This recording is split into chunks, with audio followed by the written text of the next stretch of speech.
ঢালিউড চিত্রনায়ক শাকিব খানের সঙ্গে হঠাৎই দেখা গেল টালিউড চিত্রনায়িকা ঋতুপর্ণা সেনগুপ্তকে। সম্প্রতি কাজের সূত্রে দেখা হয়েছিল এই দুই সেলিব্রিটির। রোববার সামাজিক যোগাযোগ মাধ্যম ফেসবুকে এ খবর নিশ্চিত করেন অভিনেত্রী নিজেই। স্ট্যাটাসে দিয়েছেন শাকিব খানের সঙ্গে বেশ কিছু সদ্য তোলা ছবি।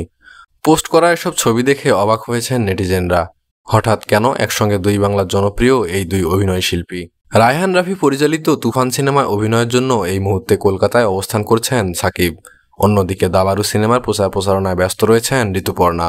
হঠাৎ সিনেমার ওই প্রচারে এক লোকেশনে দেখা হয়ে যায় শাকিব ও ঋতুপর্ণার, আর তখনই বিশেষ মুহূর্তকে ক্যামেরাবন্দি করেন তারা।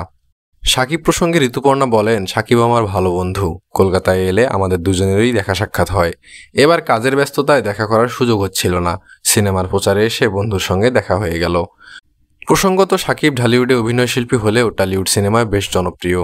একইভাবে ঋতুপর্ণাও টালিউড অভিনয়শিল্পী হলেও বাংলাদেশে বেশ জনপ্রিয়। কাজের সূত্রেই এই দুই তারকার সঙ্গে বন্ধুত্বের সম্পর্ক দীর্ঘদিনের, তাই দুজনের হঠাৎ দেখা হয় এক আনন্দঘন পরিবেশ তৈরি হয় শুটিং লোকেশনে।